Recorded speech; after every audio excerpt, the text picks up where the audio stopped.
Halo Bapak Ibu, saudara-saudari sekalian. Bersama saya lagi Chandra Teja dari channel Kristen Ngakunya, channel yang membahas kekristenan yang murni, terbebas dari klinik dan pemahaman yang melenceng. Bagi Anda yang belum subscribe channel saya, silakan subscribe channel saya, tekan loncengnya agar Anda dapat notifikasi setiap kali saya mengupload video-video saya.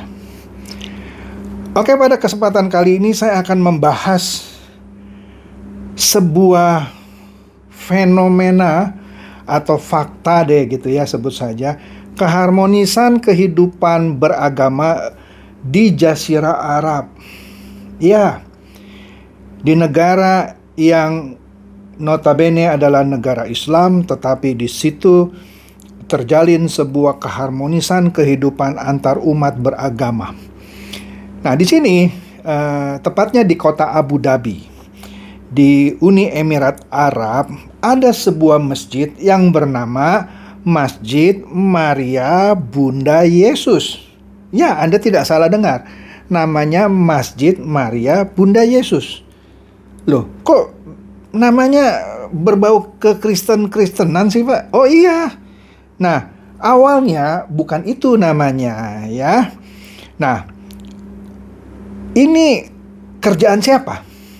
Justru ini adalah keputusan dan tindakan yang ditunjukkan oleh putra mahkota Abu Dhabi. Ya, siapa? Sheikh Mohammed bin Zayed. Ya, dan dia juga sebagai wakil panglima tertinggi angkatan bersenjata Uni Emirat Arab. Dialah yang mengganti nama masjid ini, ya. Putra mahkota ini memutuskan untuk mengganti nama Mohammed bin Zayed yang sebelumnya dipakai untuk nama masjid itu menjadi Masjid Maryam Isa, yang kalau di Indonesia kan Masjid Maria Bunda Yesus. Masjid yang awalnya bernama Masjid Mohammed bin Zayed adalah sebuah masjid yang sedemikian luas dan demikian indah, walaupun tidak semegah satu masjid lagi yang namanya Masjid Sheikh Zayed, ya. Namun masjid ini yang sekarang berganti nama menjadi Masjid Maria Bunda Yesus tidak kalah indahnya. Oke. Pertanyaannya, kenapa namanya diganti menjadi nama Maria Bunda Yesus? Seakan-akan berbau kekristen-kristenan, ya. Ini adalah upaya putra mahkota ini untuk mewujudkan suatu toleransi kehidupan beragama di Uni Emirat Arab. Iya, sehingga dia tidak alergi mengganti nama masjid yang sebelumnya ya serupa dengan namanya menjadi Masjid Maria Bunda Yesus, ya. Nama Maryam Isa dalam bahasa Arabnya itu dipilih untuk mempererat hubungan sosial antara pemeluk agama Islam dan Kristen. Nama Maryam sendiri kan juga disebutkan di Al-Quran. Kan ada surat Maryam. Oke? Nah, Isa sendiri dalam agama Islam menunjuk pada Siti Maryam, ibunya Nabi Isa. Oke? Sedangkan dalam agama Kristen, Isa diyakini sebagai Yesus. Oke? Nah, hal ini menuai banyak pujian oleh pihak-pihak gereja Kristen di Abu Dhabi. Dan ini disebut sebagai bukti keharmonisan kehidupan umat beragama di Uni Emirat Arab. Nah, tak sekedar mengganti nama masjid itu, yang menariknya lagi, putra mahkota ini menunjuk seorang menteri, ya, yang dikasih nama Menteri Urusan Toleransi Negara. Jadi untuk urusan toleransi di Uni Emirat Arab itu ada menterinya sendiri. Nah, ini juga sebagai promosi keharmonisan antar umat beragama di Uni Emirat Arab. Ya kan? Jadi dengan kata lain, penggantian nama masjid ini yang mungkin agak-agak mustahil gitu ya kalau di Indonesia gitu ya. Ini gunanya untuk memerangi kefanatikan, ekstremisme, dan rasisme. Ya, dengan cara apa? Menyebarkan nilai-nilai toleransi, perdamaian, dan koeksistensi. Bersatu eksis dalam satu lingkungan yang harmonis, ya. Bahkan putra mahkota ini tidak berhenti sampai di situ. Dia menulis sebuah surat terbuka yang menyatakan bahwa diskriminasi tidak akan terjadi di Uni Emirat Arab. Dikatakan di situ bahwa kami, maksudnya pemerintahan Uni Emirat Arab, tidak membedakan satu sama lain di Uni Emirat Arab. Kami tidak akan menggunakan ras atau kebangsaan atau agama untuk saling mendiskriminasi. Kami melihat semua orang sama. Hebat ini.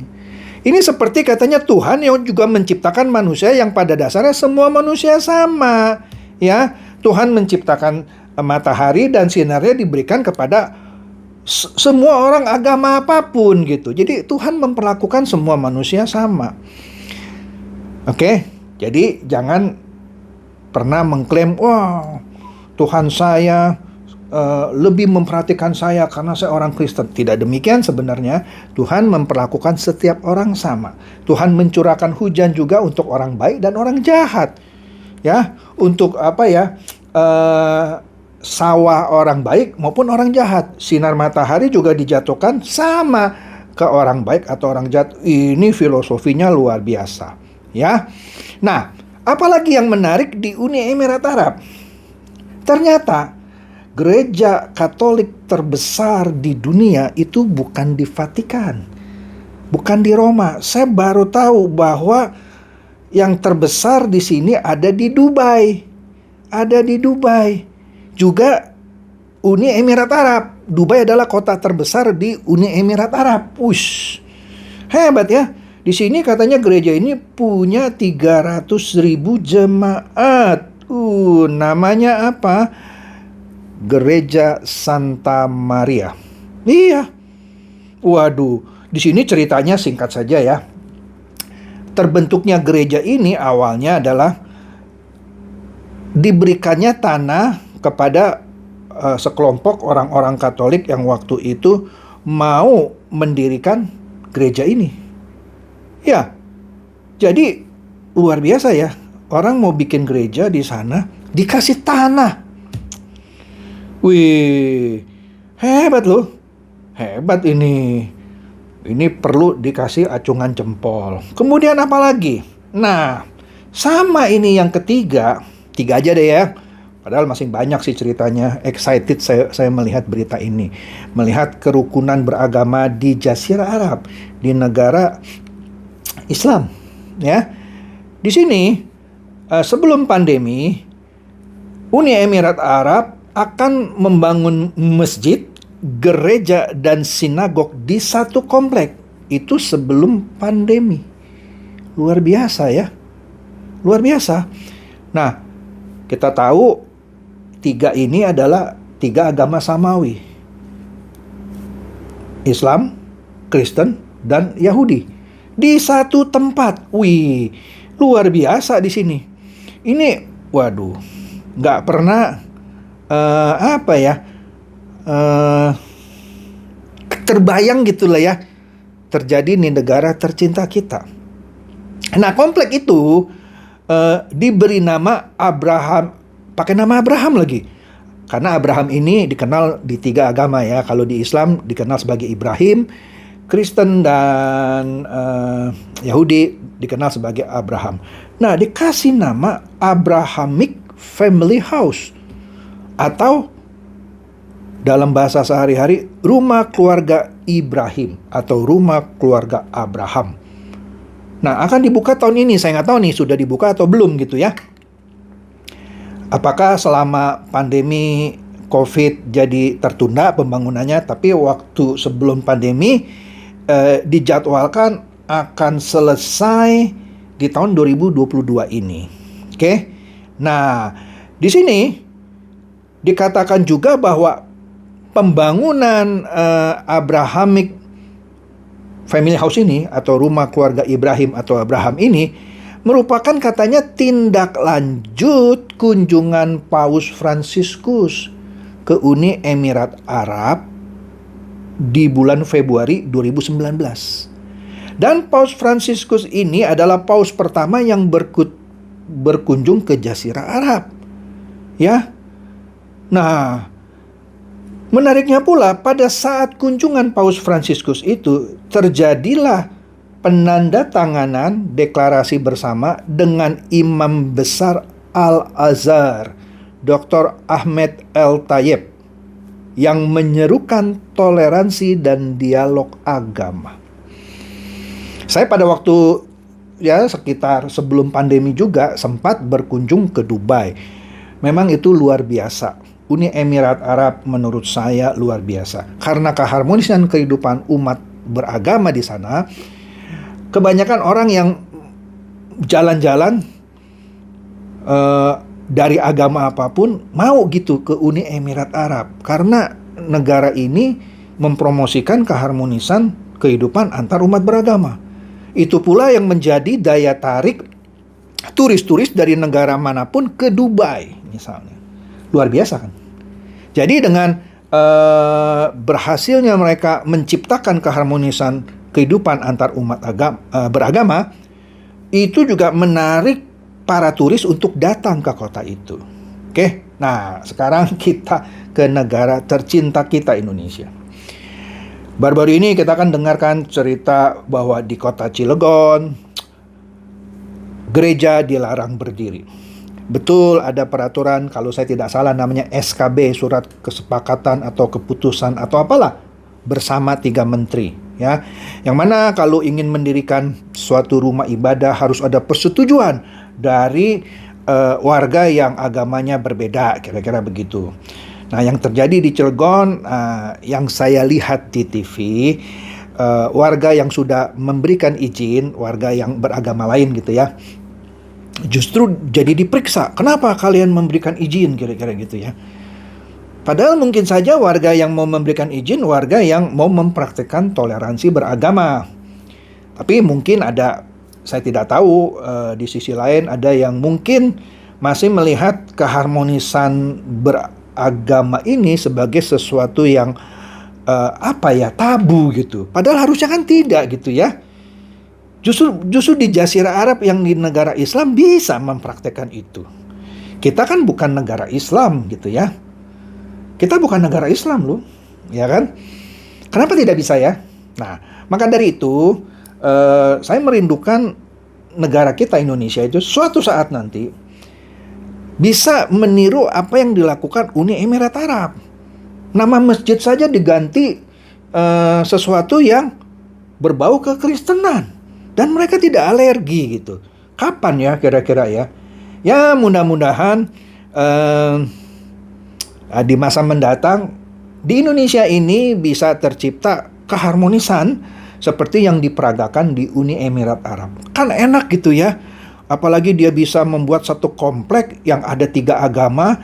Di sana ada rumah ibadahnya di satu komplek yang sama. Wah, itu luar biasa. Dilakukan di Jazirah Arab. Ya, nah kita tunggu saja hal yang serupa nanti bisa terlaksana atau terjadi di negara kita yang tercinta ini. Sebab kita kan punya Pancasila kan, ketuhanan yang Maha Esa. Ya kalau kita punya ketuhanan yang Maha Esa, artinya kan Tuhan itu untuk seluruh warga negara Indonesia. Apalagi kita kan bukan negara agama. Ya. Kemudian sila yang terakhir, keadilan sosial bagi seluruh rakyat Indonesia. Ya, kalau memang ada keadilan, harusnya setiap warga Indonesia punya hak, punya rumah ibadahnya masing-masing dong. Kalau misalnya orang mau beribadah dipersulit, kan kasihan juga gitu ya. Oke deh, itu saja. Saya rindu pada suatu saat nanti negara kita bisa meniru apa yang dilakukan oleh Uni Emirat Arab, di mana keharmonisan antar umat beragama bisa diciptakan. Dan dengan demikian mereka bisa menarik turis-turis dari negara manapun untuk datang ke sana. Demikian saja bahasan saya mengenai toleransi kehidupan beragama yang diperagakan di Uni Emirat Arab, dan semoga hal tersebut juga terjadi di negara tercinta kita ini. Semoga ini mencerdaskan dan mencerahkan Anda semua. Silakan share video saya ini kepada teman-teman, sahabat, atau kerabat supaya mereka tambah cerdas dan tercerahkan. Seperti biasa, Shalom.